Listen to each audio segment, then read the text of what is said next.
Cooking Issues coming to you live from the heart of Manhattan, Rockefeller Center, New York City, Newsstand Studios. Joined as usual with John in front of me. How you doing, John? Doing great, thanks. Yeah, got Joe Hazen rocking the panels. What's up? Hey, man, great to see you. Great to see you as well. Last week we weren't here because of the COVID. I had the COVID, and we missed Edward from Edward's Age Meats. I was very sad about that. We did get the meat, though. That's true. We could talk about that later.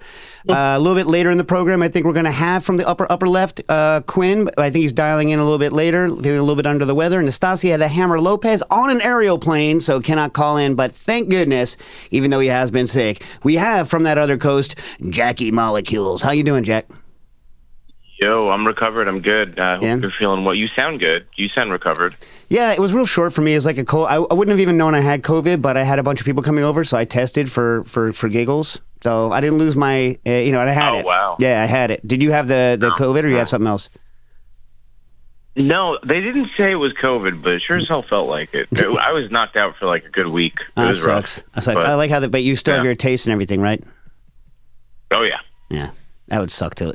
I thankfully, as good as my taste has ever been, it is now, which is good because I'm back in bar development now. So I was a little bit nervous when I came back positive, because sometimes even if you don't have like terrible symptoms, you can knock out that taste for a good long while. So, hey, I think we might have Quinn on the phone. We already have Quinn. Hey, Quinn, you're back. Hey, guys. Hey, great. Good to hear you. Good to hear you. Yeah, nice. So, for those of you listening live on Patreon, call in your questions to 917-410-1507. That's 917-410-1507. And you can only do that if you're on the Patreon. And John, why don't you tell them how to do that and why they might want to? Patreon, or go check out patreon.com/cooking issues, and you can find out, all the different membership levels. We got all the awesome perks that go along with it, including discounts with our friends, like people from Edward's Age Meats, Kitchen Arts and Letters. You get access to the Discord. You get the video feed. There's just a whole bunch of great perks. So yeah, check it out.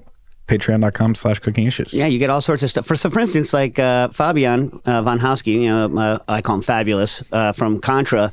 He's like, Dave, you posted a freaking like gelato recipe. I'm like, I did not. I was like, Quinn did. Yeah. So I was like, you need to keep that straight. Like most of the time these days, if it's going to be on our Patreon, you're going to get a recipe for gelato, it's going to be Quinn. Yeah. So you want to tell him or the calculator based on your recipe, like with the key lime pie acid adjust calculator. Yeah. We got a bunch more of those. The collab. We got a collab. We got to. How did it become I missed the whole thing where collaboration got shortened to collab and everyone started doing it. And Dax, like years ago, was like, collab. What the hell are you talking about? And like, first of all, collaborations didn't used to be a thing, really. You know what I mean? It wasn't a thing. Anyway, or they didn't call them collaborate. I bet you most of these things aren't collaborations anyway, right? Like, it's just like, how about I use your name, slap it on my product, and we call it a collaboration, Yeah. Which is weak. Yeah, it's weak. Marketing, man. Yeah, marketing is such trash. You know what I mean? It is. I agree. I hate it so much. And separating marketing hoo-ha from real hoo-ha is like so complicated unless you're actually an expert in the field. Like, anyone who's listening who's an expert in their field, whenever they read anything in their field written by not an expert, or even an expert who's trying to push themselves, you're like, that's horse hockey. That's garbage. That's bull. You know what I mean? But then everyone outside believes it because they have no freaking frame of reference. So I assume that if in my field that's the way it is, it's that way in every field. You know what I mean? Yeah. So the less I know about something, the less I trust what people tell me about it. 100% of the time. You know what I mean? Anyway, which is not a reason to have to go to learn everything. You know what I mean? You can't do that. Just go through life with a healthy distrust of everything you hear. Hey. All right. So what do you guys? I know everyone's been under the weather except for John. So anyone have anything interesting from last week before we get to the questions? Or what do you got? Before I got sick, we went over to Yang's Kitchen, which I'd been hearing a lot about. This place in Alhambra, and it's just sort of like I don't know what they actually I guess they call it Chinese fusion, right? And then they do a brunch. They made this cornmeal mochi pancake that blew my mind. So you're saying fused with what, though? So Chinese fused with Japanese, fused with, like... I know, that's a silly thing. Chinese fused with, like, market-driven, whatever, American, I guess. Whatever you call that. All right, so when you say mochi, they probably used mochiko, right? So mochi flour and cornmeal. So it was gritty and stretchy at the same time? Kind of, yeah. Good? Then it was so good. It was so good. Yeah. I made the mistake. Whipped cream. I made the mistake in pancakes this weekend of mixing. So, do you guys like in pancakes, do you like that gritty feeling of cornmeal, or in corn, like, do you guys enjoy the grittiness of cornmeal? In general, yeah. I do. Yeah. Okay. Yeah. So you can affect the texture of cornmeal things by how long you rest the batter, right? Because it depends. That's going to change, like, kind of how much hydration, depending on the grind of the cornmeal. So I made the mistake of putting coarse rice flour into a pancake, because whenever I clean my mill, by the way, you should not clean your coffee grinder with rice. You guys familiar with cleaning grinders with rice? Heard of that, yeah. Yeah. So white rice. Because the idea is that white rice is A, real hard, right? And, kind of vitreous, and B, it doesn't have a lot of fat or anything on the outside, or because it's been polished already down to white. So it acts like little abrasive stones and rips all of the crap that you've gummed up your stones with off, right? Now, the same thing holds true for coffee grinders, except grain mills are meant to mill really hard grains. Coffee isn't actually that hard. And for those of you that grind coffee a lot, you've noticed maybe even like the Breville grinder, if you put beans that are very light in them, beans that are very light haven't puffed up as much. They haven't got as much pyrolysis. They're literally denser, and they're much, much harder than a dark roast bean. So if you pick up a dark roast bean, you can almost pop in your hand, like smash it into dust, right? Whereas the greener ones, the ones that are like, like tan colored when they're roasted, those things are much harder, and they can choke out a grinder. So I used to have a Breville grinder as part of an Oracle coffee thing, that if you put too light a roast into it, the safety clutch would engage and it wouldn't be able to grind anymore.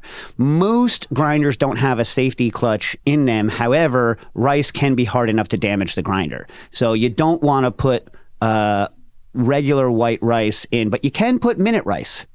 So if you want to grind with, if you want to clean, you don't want to buy the actual stuff to clean out a grinder, the actual stuff that's made for that, you can use minute rice because it's par cooked, and so it's more porous and cracks a lot easier, isn't going to damage your grinder.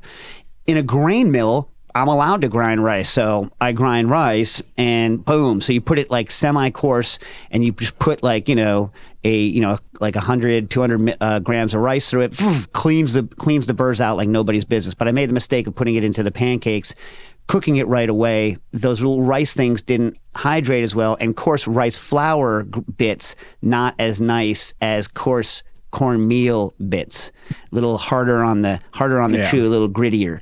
So I had a related mistake to your revelation at Yang's there. I don't know. Cool. You're like, don't care. So what? yeah. So what? I care. Yeah. It's interesting. Yeah. What were the toppings you put on it again? Just whipped cream and fresh berries. Yeah. Were they freaking Harry's berries? You freaking LA garbage can with your good products. Blueberries. Blueberries. Blueberries. Like, I'm so jealous of like the berry game that you guys have over there. So jealous of it. You know what I mean? I mean, so like, much better. Yeah. I mean, blueberries. They can ship. We can get a decent blueberry. Yeah. Like, I love blueberries, by the way. Me too. Do you like small tart or big water balloons? I like small tart. Yeah, definitely not the water balloons. I don't That's like the water disappointing. balloons. Yeah, not They the one. do. I have had big, good ones. That's nice. These were big, good ones at Yang. Really? They were big, Yeah. but not tasteless. Yeah. Yeah. Someday, I've done the Harry's Berries thing. Someday I'll do the Oregon, like, small fruits, like Bonanza, and go up there and get all of the bramble fruits. I find bramble fruits, raspberries, blackberries, almost always disappointing compared to what they could be. Yes. You know what I mean? Yeah. Love a good raspberry. Oh my God. Love a good raspberry. Oh my God, right? Yes. Right? So good. I even really, really love a good blackberry. I can look over the core, the hard core. That's probably the hardest fruit to find it tasting like remotely good. Yeah. Blackberries are just always such trash. You can't just like, you can't just like buy In my blackberries area, from they're the just grocery store. everywhere. Yeah, well, Blackberries. actual blackberries. Like we get wine berries, which are good, but they're hard to. Yeah, they're blackberries. Yeah, and they're good. Yeah, I mean, yeah. We got like bushes around my house. It's everywhere in this town. Yo, I didn't ask if you had them around your house. I said, are they good? No, I'm kidding. I'm just messing around with you. But I mean, because like to me, the biggest problem with blackberries is a lack of acidity, right? So like a lot of them are low acid, and then the texture is unacceptable. If it's just tastes like slightly sweet water with the core in the middle, I don't love it anymore. You know what I mean? The other problem is, and since you don't have to buy them in a supermarket, Quinn, the problem with supermarket blackberries is often the only flavor they have is a slight flavor of mold. You know what I mean? Like they get a little moldy in them, and then that's all they wrote. You know what I mean? But a good blackberry is a great thing. Yeah. What other berries do you have growing on there in Vancouver Island? I don't know if these are local, but sometimes we're able to source these things called Tay berries. Have you ever heard of those? Tay, Tay? Yes. No. What are they like? What berry are they? They're a brambleberry. So they look like a raspberry, slightly longer. They almost look like a dark red mulberry. Huh? But they're from a bush, not from a tree. They do look kind of like a mulberry. Yeah. Good. But they're like a raspberry, a slightly strawberry-ish flavor as well, and then slightly floral. They're very good. Sounds good. Sounds like I would like that. Also, mulberry is almost always disappointing. Yeah. A good mulberry, good. You know what I don't really like? Dried mulberries. I mean, never had. They're fine, but they're not like, ooh, I can't wait till these things are dried down. You know what I mean? Yeah. Also, mulberry is so messy. So messy. And not just on the street, like in your hands. You know what I mean? Yep. Shadberries, June bush, have a little bit of that bleachy flavor. Do you like that? Like Juneberry, serviceberry, shadberries? I don't know if I've had any of those. I mean, they grow around here. They're not commercially available, but they grow around here. But you know how some berries, the skins have that kind of little bit of a bleachy hit to them? They've got that. I used them in a drink a couple of times, but it's a pain to hire someone at bartender wages to go out and forage for you in New York City. Yeah. It's not a thing. And then, do you know that for a fact, listen, people in New York City, I know people that have been approached. I've been approached, and they're like, you can't do that. And you're like, yes, I can. And people are like, what? No, you can't. I'm like, oh, yes, I can. And they're like, but I'm like, well, you go find the statute that says that I can't eat these mulberries now. Like, bring it back to me, and then I'll give you half of mine. You know what I mean? It's like, you idiot. You know what I mean? Like, come on. Yeah. They're going to end up on the ground. Yeah. You know what I've never scavenged for in this city, but I should, if I don't have the stomach for it, is the ginkgo nuts. Huh. Ginkgo trees, the vast majority of ginkgo trees in the United States, well, they're all cultivated, right? There is no such thing as a wild ginkgo tree in the United States. They're all cultivated. The vast majority of them that are younger than, I think, 60 or 70 years old, 50 years old or something, are male because they are, there's male and female ginkgos. They don't have this, they're not either perfect or, male and female on the same tree. The females make ginkgo nuts. The males don't. Ginkgo nuts stinky. Oh my God. Terrible. Oh my God. I think like it's sick. Oh, yeah, like vomit, like butyric acid, like gross.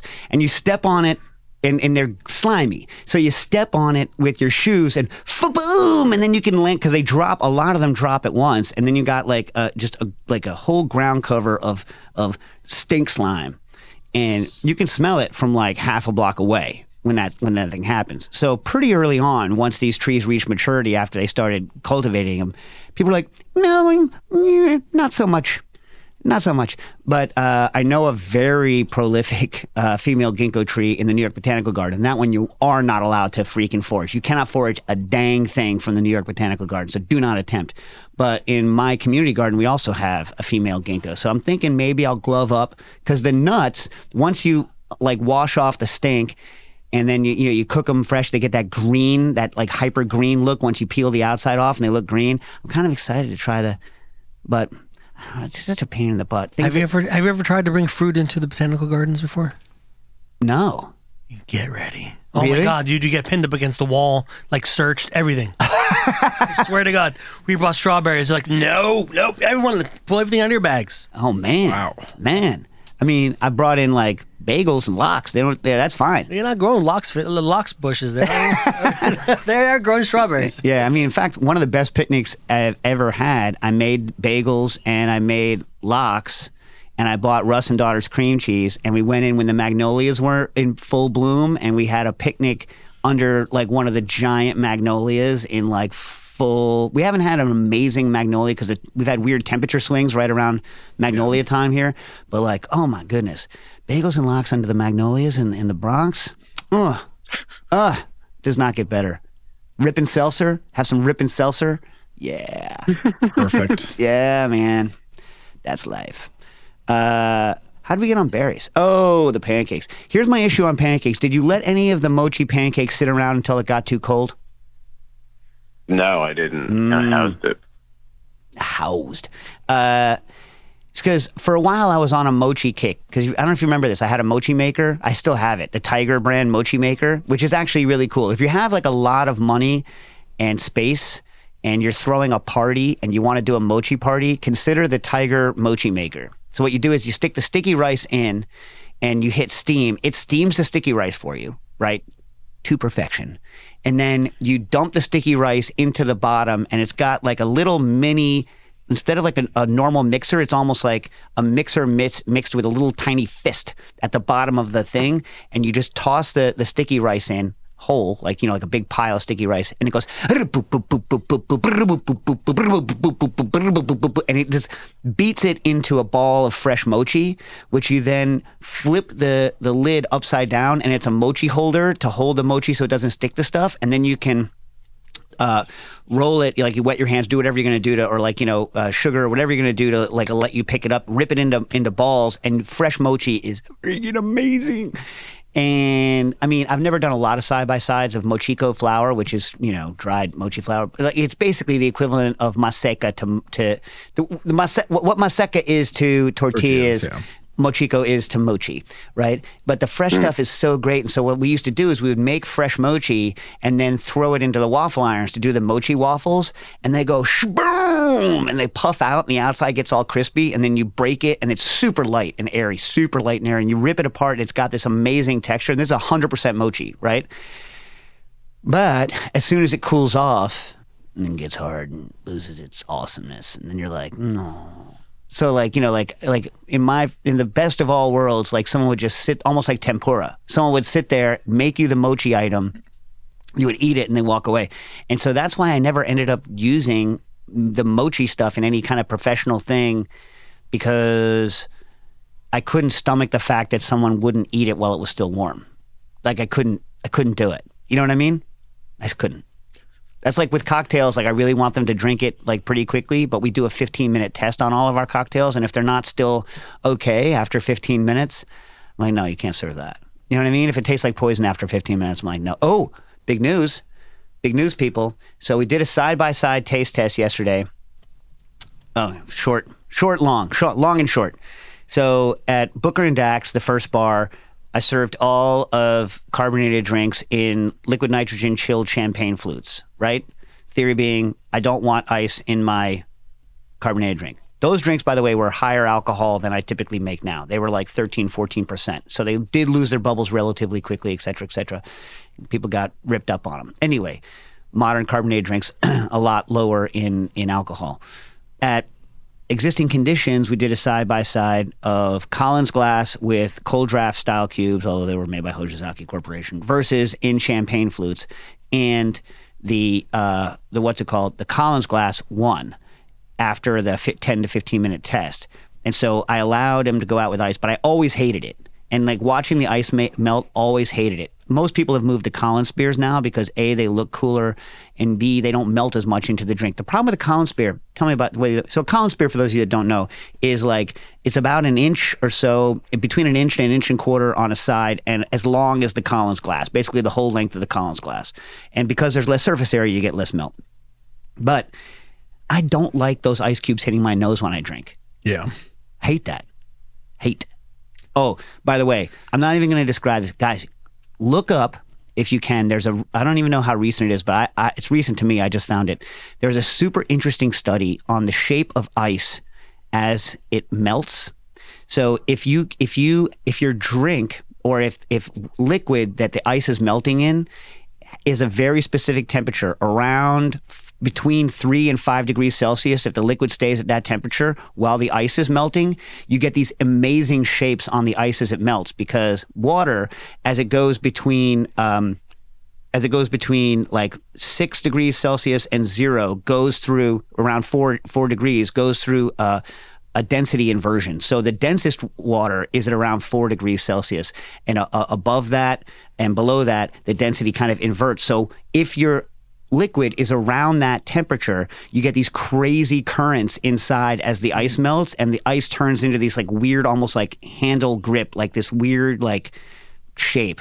So anyway, I digress again, obviously, usually. But go look up the pictures because it's fascinating. I haven't thought of a culinary use for it yet. Although now, when I pick a piece of a Collins Spear out of a glass, I can be like, I know the approximate temperature of that drink as it was melting, about 4 degrees. Anyway, so going back to what we were saying. So this time I ran the test with a Collins Spear, but instead of a champagne flute, a bistro glass, which is kind of like the ball of it's like the bowl of an AP glass. And by the way, you should know that even the general audience now still gets a 10% off of, we were using Glassvan stuff, 10% off glass.van glassware if they go to the website and put in the promo code Dave Arnold, no spaces, Dave Arnold. That's me. And so anyway, we were using their bistro glass, which is kind of like an AP wine glass on a short stem. And this time, not in a champagne flute, in the bistro glass won, because the other one had just diluted too much after the 15 minutes. And so we're going back to no ice in the carbs, baby. Long way to get to it, but that's what happened. And to me, to you, probably not news. To me, huge news. Huge weight off my shoulders. You know what I mean? Not just because those Collins Spears cost like 70 cents a pop or some crazy crap. You know what I mean? But like, I mean, come on. You know what I mean? We also did a test of shake ice versus the cocktail cube, whether we're going to use shake ice or cocktail cube. And it's close. I need to run a couple more tests, but it's looking like we might not even use shake ice. We might just use the cocktail cube. So I'm going to maybe put my money where my patent is. There we go. You know what I mean? Anyway, what was I talking about that?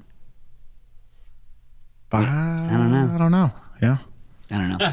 So we were supposed to have Edward from Edward's Age Meats on last week, and I was kind of sad that I had I was sad I had the COVID for a number of reasons, because it also threw the development time for the bar kind of out of whack. But we did get the meat anyway, people. So what'd you do with it at the bar there? We had one of the Longhorn Denver steaks, just seared it up, and it's like a mid-shift snack kind of thing for us in the kitchen. It was very tasty. Would you? I hate tasty. Tasty to me means poisonous. Yeah, no. So Edward was saying this cattle is, he's working with a local rancher out in California and with a custom feed. And I think it gets, let me see, molasses is part of it. Hold up 2 seconds. He texted this to me. Did you get any like flavor difference on the meat? Or I think the molasses came through a little bit. This is our own line of beef that we are raising and producing. It's a mature Longhorn steer over 5 years old. It is pasture raised and finished on a diet of barley, hops, and molasses for 120 days. Then the product gets put through his dry aging program. How yellow was the fat? There wasn't that much fat on the steak, the Denver cut. Because I've had the oldest steak I had. I remember like a year or two ago, meat or whatever. But it was like a prime or whatever. It was some in Brooklyn. Anyway, it was, I think, grass for almost forever, and the fat was like liquid. Yeah. It was crazy. And the issue on meat that old is you have to like the texture of the old meat, because it is going to be. different. Yeah. Like different and not as soft. So if you want soft, like, young meat is the way to go, or else, I'm sure dry aging is going to increase the proteolysis, so it's going to break up the fibers a little more, but it's just you can't get around that. No, you can't. You know what I mean? So you should still just have a little chew to it. Not in a bad way, but right. You just got to rejigger your mentality, like maybe slice it differently. You know what I mean? Yeah, exactly. Yeah, slice it real thin. Yeah. Yeah. I got the petit filet, which I think is also one of these magical chuck things. Like the chuck is this thing that's just like this one. It's all these different muscles, and so we tend to just like take it as a block and like cook it, and then. It's not possible to cook like a chuck steak properly because no two muscles want the same thing to happen to them, right? So anyway, so the petit filet, I forget which part of it is, but I got it in kebab format along with a dry-aged Australian ribeye. So I did only Searsall, and low temp. I did because I have the Pro, so it's big, right? And since I can't have people over because we still have it going around my house, I'm clear now, but the rest of the house is not. So I did salt down because I salt now. I used to hate any kind of pre-salting on the meat because I didn't do the temperature drop during low temp.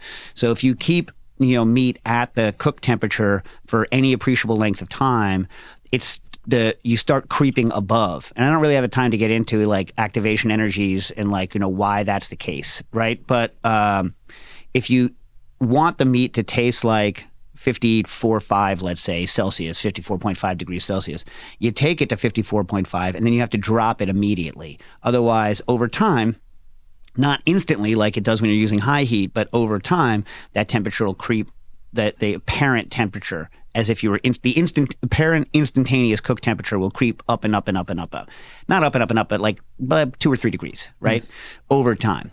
And so if you salt beforehand and you cook to the instantaneous temperature and then hold it, it gets firmer than if you didn't salt it. So you have longer when you haven't salted the hell out of it to ride it, chill it, and bring it back up again.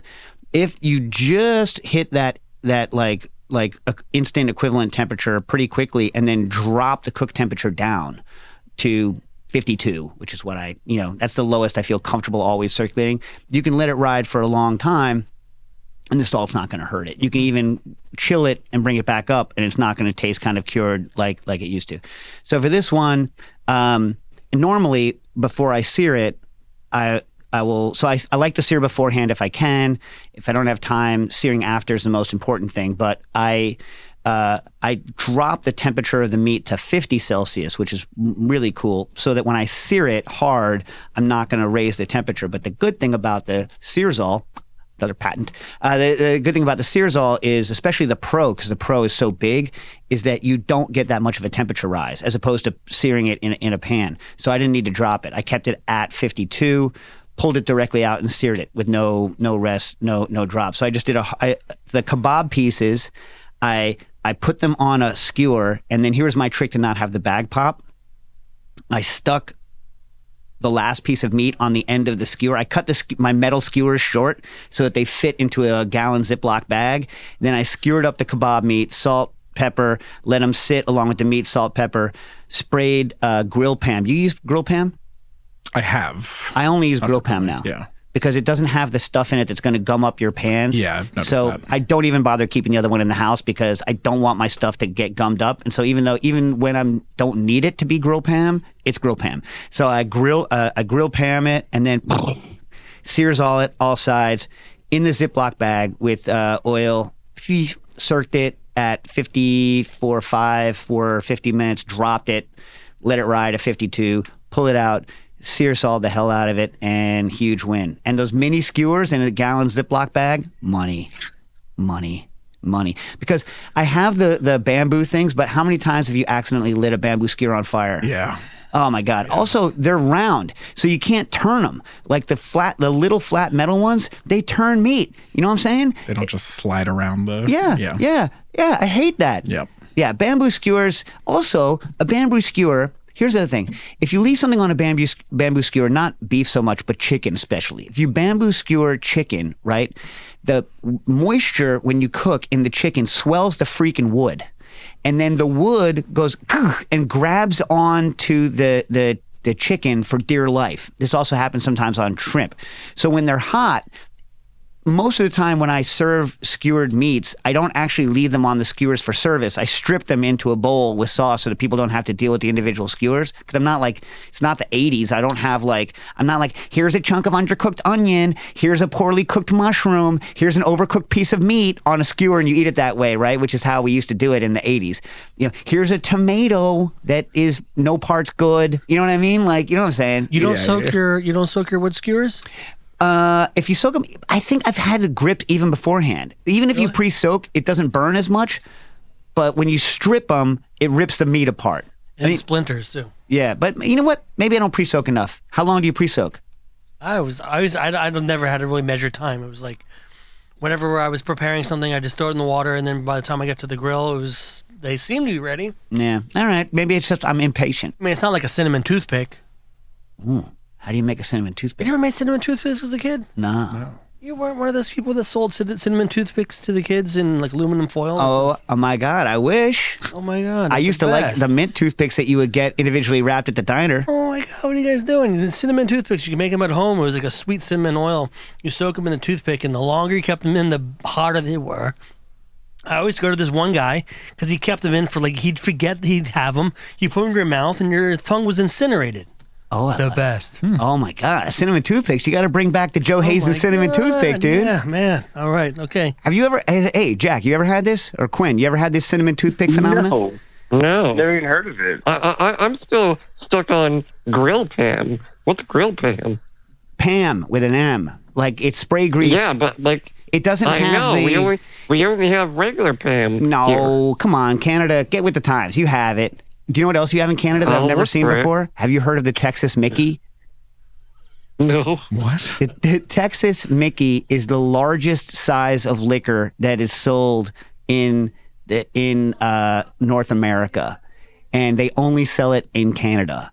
It's like how many handles is it? It's like a gallon. Wow. Yeah, it's like maybe John can look it up. But the Texas Mickey is so big that you don't pour it. Whoa. It's got a squeezy pump on the top, and you dispense it out of a squeezy pump. Why it's called a Texas Mickey, nobody knows, because they don't sell it in Texas or anywhere in the United States for that matter. Only in Canada. Quinn, you and yours aren't a Texas Mickey kind of a family? No, we are not a Texas Mickey kind of family. Although I do have something to talk about, actually, despite all the goings on. And speaking of skewers, we actually did a whole rotisserie pig on Sunday. Oh, okay. I'm going to. I was going to say grill you, but that would be terrible. So I'm going to pester you. Yeah. What kind of motor do you have on your rotisserie? Manual. Okay. All right. And what kind of old school? What kind of skewer? How long? Wait, manual. So like, how many people did you have, like working the thing? I mean, it was like, we switched out. It was like, I guess, 3 to 4 capable adults. Over how many hours? It was, okay, we have this running almost joke. Like, we always ask the butcher for a suckling pig. Yeah, it's always too big. It's always too big. It's always too big. Yeah. So this was the smallest one we got. I think it was 30 pounds. All right. It's still big. Yeah. I think it was only about like a 4 or 5 hour cook. Only. So that means each person was doing over an hour of constant cranking, and you didn't have a Texas Mickey. Honestly, I don't even know what the outside setup looked like, but someone kept saying that someone was tending it, so I assume they were either spinning it or just monitoring it. I don't know. Was it volunteer? I mean, what was going on? You told him to pick it was like lottery? It's like no, I mean everyone was just hanging out. Again, we did like an early Canada Day celebration. Yeah, I mean, I don't know, the idea of sitting there. I mean, that's why they used to have spit dogs. Remember spit dogs? Yeah. Like, man, Quinn, that is not a job I would want. I am glad that your family did that. How was the pig, first of all? It was pretty good, actually. Yeah. I hate And we rotisserie focused motors. on getting the focus on getting the legs and the shoulders to a certain temperature. Right. Make sure they're tender. Did you And use then just combustion ink thermometer for testing? no. Next time. Make your life easy. Next time maybe. Yeah. Next time you have 2 combustion ink thermometers. By the way, first time ever, I was showing the team at the bar that the temperature of beverages goes up as you carbonate them because of the heat of solution. It's like actually like, the energy level changes, the temperature of the fluid goes up just by putting carbon dioxide in it. So I threw a combustion ink thermometer into a carbonator bottle, and it's the first and only time I've ever punctured a real soda bottle like that. I've had Fiji bottles fail catastrophically, spectacularly, and embarrassingly before because they're not meant to carbonate. But this one, I'm talking, like I always talk when I'm looking, like this, and boom, the thermometer as I'm going up, it was fine. It was fine. And then I'm like, you're not shaking it hard enough. You're not going to get good transfer. So I go boom, boom, boom, boom, boom, pop, and it goes, and all of a sudden, whoosh, like cocktails start spraying everywhere. All over this first and only time it's ever happened. Anyway, all right. So so how was the pig though?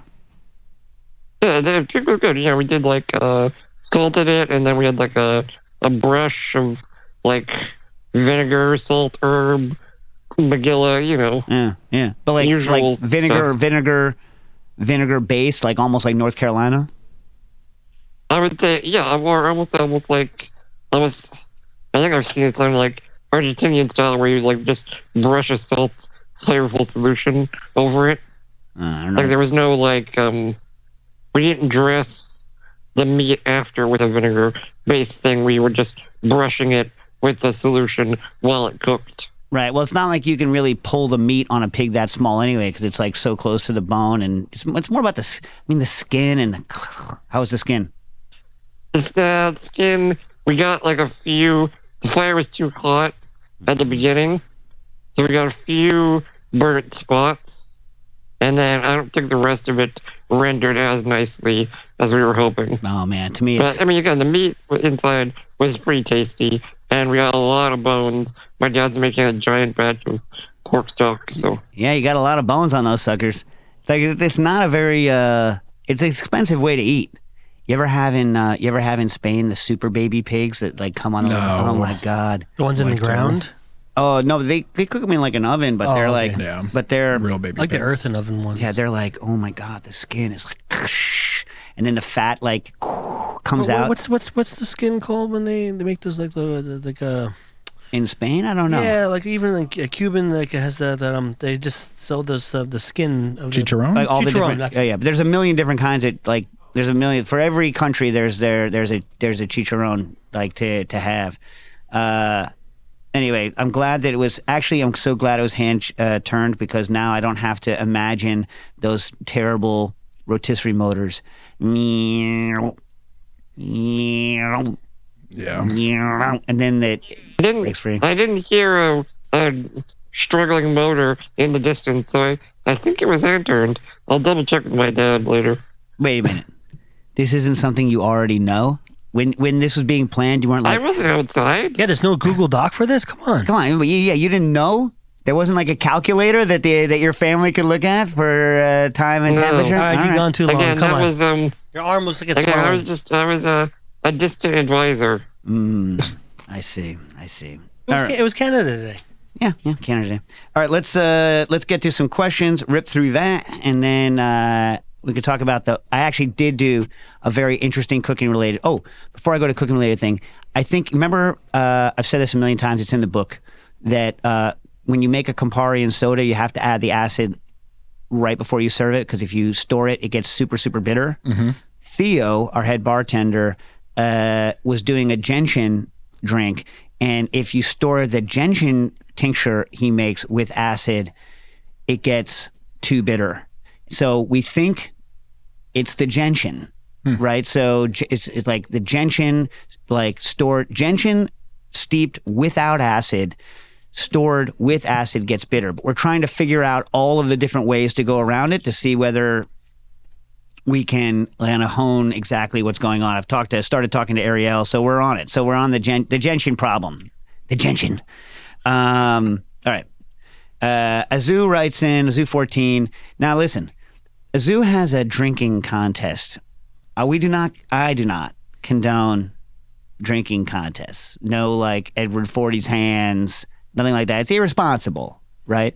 So like, even if you're young, I promote like responsible good drink. I'm not saying don't drink. I'm not like, obviously, you know what I mean? I drink. But I mean, I think speed challenges, I don't even do food speed challenges anymore, but I think it's better with food than it is with liquor. Yeah. You know what I mean? Because like after you've made a poor food decision, then pretty much you don't make any more poor decisions because you're like, ugh, and you're just seated. But after a poor liquor decision, you can make further bad decisions that really impact your life in kind of a bad way. Yeah, because we also have the 4th of July coming up this Thursday. Yeah, a lot of bad decisions. A lot of driving, people blowing their hands off with fireworks. You know what I mean? Definitely, if you're lighting fireworks, light them sober. Yeah. You know what I mean? Definitely, if you're lighting fireworks, light them sober. Or, have a designated lighter or someone like that. You know what I mean? Who's like not going to be... Anyway, so my friends and I have a summer bucket list challenge, and one of the challenges is to finish a fifth... now, for those of you that don't know what a fifth is the way booze used to be sold in the United States of America. It was a fifth of a gallon. Typically, when you say a fifth, it's like a fifth of whiskey. So my grandpa was all about the fifth of whiskey. A fifth is like, it doesn't exist anymore. It's 750 now, right? Which is not really a fifth of a gallon, but it's pretty close. So the 750 is still by some people called a fifth. And that's the standard kind of bottle unit here, but it's based on the fifth of a gallon. A handle, by the way, is based on a half gallon. Even though it's not a half gallon, it's based on a half gallon, right? So a 750 is a metric fifth, and 1.75 is a metric half gallon. And that's why those two units of measure don't match up with each other, the 1.75 and the 750. So it's like, why doesn't it? It goes back to these like pseudo imperial units. Even though, of course, actual imperial, like British people, never used our units. They used a different set of things called imperial. So it's confusing and stupid, as many things are. Anyway, for the rest of this conversation, we're going to refer to a fifth as a 750. You good? Okay. Good. All right. This led to a tangential conversation among us if there was an easier way to accomplish this beyond doing a little over 4 shots in 5 minutes per person. Shots being an ounce, right? Listen, let's think about it this way. A 750 bottle contains 12.5 full cocktails with a 2-ounce pour of liquor in them, right? 12.5 60 ml pours. That's what's in a 750 bottle. So that's how you have to think about this consumption. So you're looking at trying to consume among 5 people, I think, right? Among 5 people, you're trying to consume 12 and a half drinks, 12 and a half 60 ml pours in 5 minutes. That's about 2.5 full-size cocktails a piece in 5 minutes. All right? That's what you're looking at, just in terms of numbers. One of the suggestions was an attempt to make extremely high-proof Jell-O shots. I argue that since alcohol inhibits gelatinization, this wouldn't be helpful to be doing a crazy amount of Jell-O, or at best have some fairly loose, terribly tasting Jell-O. Anyway, regardless, I thought it was an interesting academic idea. It seems like Gellan and methylcellulose, don't use methyl, have a higher tolerance to alcohol than gelatin. I experienced using either of those. Both Gellan and agar can go up to, I have done 20%. So you can do 20% ABV, and you have to add more of it, right? But you can do 20% ABV, and what you do is you have to make the water solution, you hydrate the gum in that, and then you stir in the stuff, because you can't boil alcohol. It boils at too low a temperature to hydrate either the Gellan or the agar. So you have to hydrate it and then warm the alcohol just enough to not preset the stuff. This is why agar is easier sometimes to do, but I've done it with Gellan too and put it down. So at 20%, right, you're looking at 1.5 liters of gelatin, of goop, right? And among 5 people, that's like 300 mils of Jell-O. But you're going to be choking that Jell-O down, and I think it's going to get rather difficult. A standard daiquiri, as like standard spec daiquiri, is about 15% alcohol, so only a little bit less. And so even though you have to drink 400 mils instead of 300 mils, it's a lot easier, I think, to consume 2.5 daiquiris in 5 minutes than trying to choke down a bunch of unpleasantly flavored, high proof, 20 ABV Jello stuff. So, and it's going to be a hell of a lot easier. What do you think? Yeah. Yeah, but I don't recommend. Yeah. I don't recommend. Yeah. Not necessary. I don't recommend.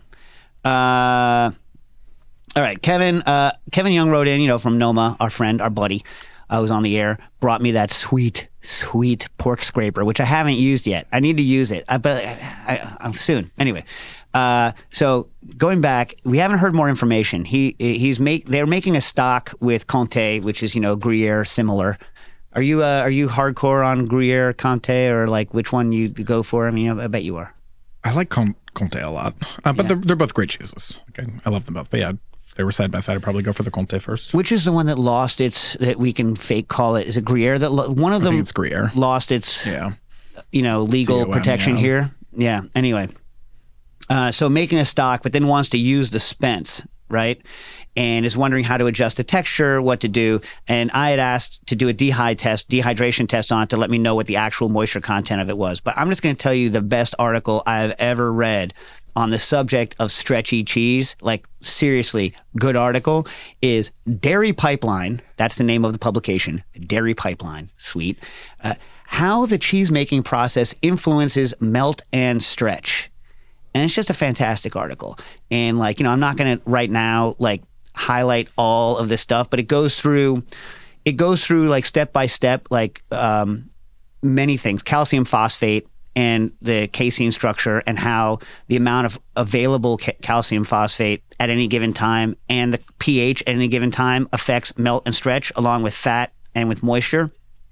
And what's really interesting about it is that they talk about how adjusting the pH later doesn't necessarily bring meltability where you think it's going to bring it. And here's some short snippets, right? So if you have low acid, right, a high pH, the calcium stays very highly bonded with the casein, and it makes for an unmeltable structure. Or if you go way too acidic and you strip all the calcium out of it, then it also becomes unmeltable again. So very high pH, low pH cheeses don't melt well. If you if you have your acid too high at the beginning, right, when you're making the cheese, then it leaches the calcium out because it's been replaced by hydrogen, leaches the calcium out. Now that the calcium's been leached out, when you set the cheese, or am I getting it backwards? When you set the cheese, even if the pH goes back to where you want it, it won't melt right because there's not enough calcium left in it, calcium phosphate left in it to do what you need to do. I might be getting it backwards, but read the article, right? I'm not going to go into nitty gritty, but just read the article because it'll do a better job of explaining it than I can on the air off the top of my head. All right, but go check it out. And then, Kevin, get us some more information, especially after you read that article. It's freaking good. Because the standard cheeses that we use that don't melt, right? Like the bread cheese that I made during the pandemic, the Eustalopia, however you pronounce it, or queso para friere, all of these are low acid cheeses. So they're renneted at a fairly high pH. And because of that, they have they won't melt, right? I love those things. You like those things? Queso para friere? Yeah. You like that? So you ever have that, Joe? What about you guys, Jack and Quinn? You ever do queso para friere? No. No. Oh my God. It's similar to a halloumi, right? That doesn't melt. Similar to halloumi, but a lot less expensive, right? If you get queso para friere, you can get 3 times as much as you can for the same price as halloumi. Is that from Cyprus, that one? Halloumi? No, I know halloumi's from Greece, but the one you're just talking about. No, it's like... There's one from Cyprus that's a lot similar to halloumi that's even better. Really? Well, I'm sure. But queso para friere is just Latin American. Oh. And it comes in the same block that you would buy queso fresco queso blanco. It comes in that same block, but it doesn't melt. What about those rope cheeses? Like the one that's it's bound, it looks like Oaxacan string cheese? It's kind of like that, but from braided cheese. It's not braided. It's like Hungarian or Romanian, and it looks like I can only refer to it like what it looks like is like the plumbing tape that has the paper that's wrapped around inside it. I mean, that's how they do the Oaxacan cheese, Is that the way they which do it? I love. Okay. But that's also Oaxacan string cheese is amazing. Yeah. To me, the best tasting string cheese game I've ever had is in Turkey. Turkish string cheese is That's ridiculously the good. one. I love that one. I love that one. Yeah. Yeah. But anyway, queso parafriere is like a much cheaper. It's not the same as halloumi. Please don't get mad at me. Or as bread cheese, not the same. But it's especially not like bread cheese because bread cheese is kind of pre-cooked. But you guys you guys have both done halloumi before, right? Yeah. No? I feel like we must have. Oh my God. This is going back. I'm bringing it back, people, to the mochi. It doesn't really melt, though, right? No, it doesn't. But it gets an amazing texture Yeah, I when know, it's I know. warm. But then when you let it cool off, it's not as good. So you got to grill it, And you put a little fig on it. and you eat it right away. You can grill it. You can pan it. It can get a crispy surface, and the inside gets Nice and soft, salty and Oh my God, briny. it's great. But when it warms up, it's sad. And this is how I finally got back to the mochi because to me they're a similar problem. Is halloumi also considered squeak cheese, or is there a squeak? There's When it chills. Squeak is a big thing on curds. Okay. And Yeah. like all that stuff's related, but I used to have to know the chemistry of squeak, and that's a different article which I can look up as somebody. Chemistry of squeak's an interesting one with the curds. Phil Stan writes in and wants to have Nastasi put earmuffs because it's a carbonation question, but luckily she is not listening. So there you go. Hey, I've Well, acquired. those are my notes. Yeah, but for Nastasia, right, or for you to have earmuffs, Yeah. you also can't tell her. All right. For Nastasia. Okay, But yeah. she's not here, so perfect. All right. I've acquired an EC soda siphon. Sodas. Now, remember, there's soda siphons which have a tiny neck and a tube that feeds down, hence siphon. That's why they're called siphons, which is why you shouldn't really call a whipped cream canister a siphon because it does not contain a siphon. A siphon is the long tube that feeds down that lets you draw from the bottom instead of from the top of the device. So think Three Stooges, soda siphon, right? Yeah. So, anyway, I was wondering some practical or creative uses for it could be. For context, I run the bar program at an Italian restaurant. Thanks. I don't know, man. I don't use those things because the neck is so small, and I don't use them for seltzer. Here's what I would say. If you're going to use it to dispense, if you're going to do like old soda fountain stuff, or there's lots of drinks that actually you don't need the bubbles to persist. You just need something with bubbles for nucleation sites. Ramos Gin Fizz is a classic example of a drink where you add seltzer before you shake, and the seltzer is there to provide nucleation sites to the cream base for when you shake to create a better texture. And I've seen people do the experiment, seltzer before, seltzer afterwards, and no question, you should put the seltzer in before. So for that, you could do the nyak, nyak, nyak, nyak, nyak with the soda siphon. What I would do is start with carbonated water, because it's not that much money compared to the cylinders that you're going to be using. Pour carbonated water in cold. Make everything cold. Pour carbonated water into the siphon or whatever, carbonated whatever. Let it off gas for a couple of seconds to drive the air out of the siphon. Shut it. Charge it. Now it's at high pressure, and you don't care the fact that the siphon is not very good at dispensing carbonated beverages without losing the bubbles because you're looking to instantly nucleate and then use it for things like Ramos's. That's the only thing I can think of. You know what I mean? You ever been to Sammy's Romanian? No, but they closed now. They just reopened? They reopened. Where? Not the same place? I don't believe it's the No. same place. The waiters banded together to bring it back. But I remember coming to New York in the 80s and having a seltzer splash off at Sammy's Romanian, blasting each other with the seltzer. It was amazing. That is a good use. Oh, yeah, it was awesome. Did it get in the schmaltz? Everywhere. Stanton Street, Dave. It's on Stanton. I never went to the original, and like for my whole life, people are like, the schmaltz, the schmaltz, the schmaltz, the schmaltz. And like, you know what I mean? Yep. The food is delicious there. Yeah? Delicious. Do they have the, whatever they're called, grabitsis, the little chicken cracklings too, or no? Yeah, they have them on the table. What are those called? Grabinis? I don't Grib something? know the Something name like of that. it. I got some photos from back in the day. We've had many a birthday So there. we need to all go, and you can tell me whether it's as good as the old.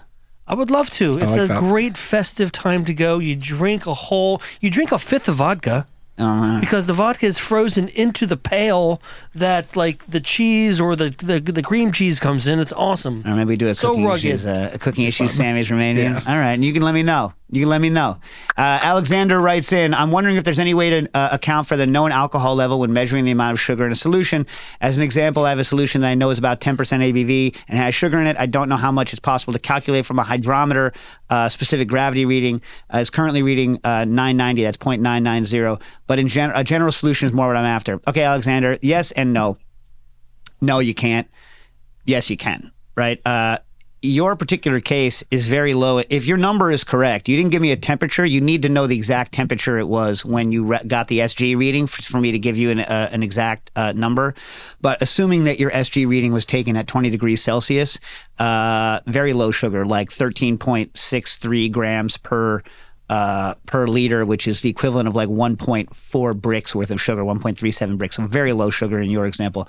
The yes is that it's no one. You can look up a program called Alcodens LQ. You get, I think, 13 or free runs, and then it's $300 or $200, and you have to buy it, and then you can plug it in and it'll get it. Or I have actually done all the work, and I have my own calculators for it. I'm going to make a website when I release the second version of Liquid Intelligence that has the calculators for all of that stuff, for adding sugar to booze, for calculating the ABV when you're done, including contraction, for figuring out what the ABV is using using the sugar, using a refractometer in something with alcohol, all of that. And I think maybe before I do that, we'll put it on the Patreon for the Patreon people to have before it goes on the general like Liquid Intelligence website. But anyway, so there. If you give me the exact numbers, I can also look it up for you before that happens. Lionel Hutz, on the Andy Ricker episode a while back, he mentioned a Thai style of serving beer called Bia1. Basically, bottles of beer tossed in a barrel with salt water and ice, and the barrel's agitated until the beers get cold enough to turn slushy. I want to try to do this for an upcoming barbecue. Some folks on the Discord have offered some suggestions, but I wanted to get your perspective on the best way to accomplish this without the agitating barrel that is commonly used. Ideally, be something like a cooler that I have outside with drinks ready for folks as we grab them. Would this be possible? I'm curious, is the sole purpose of the agitation just to keep set up speed for chilling? Yes.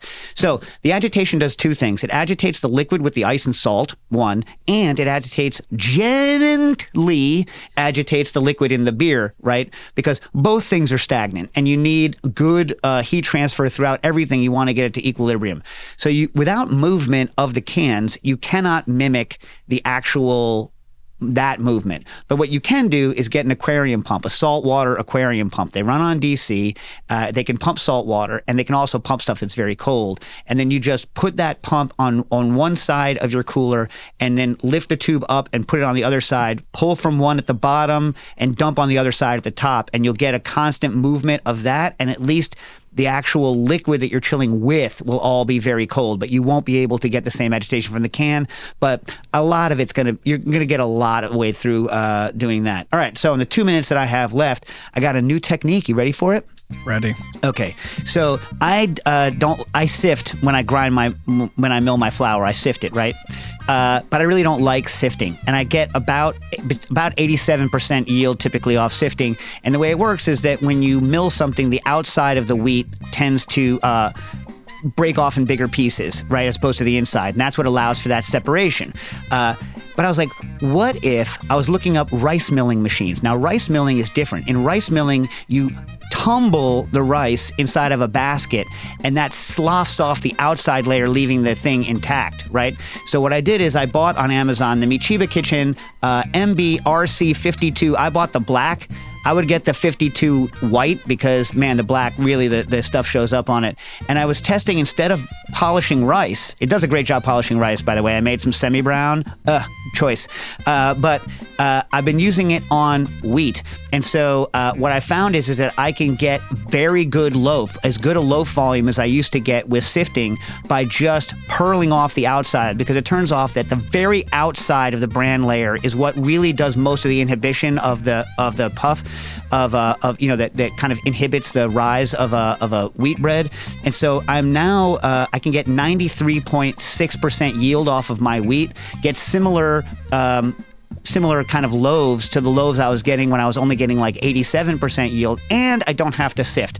I just throw it in, I hit white rice twice. It doesn't go at the same speed. It basically just operates on speed, but I just hit it twice, and for white rice, I do 500 grams at a pop, I can do more, but this is my test, right? I've done 500 grams at a pop, and boom. So I'm going sift-free by using this, and I highly recommend you guys look at it. I'll be talking more about it in the future as I do more and more tests, but this new kind of pearl off the outside, then mill, I'm loving it because I hate sifting. Cooking Issues.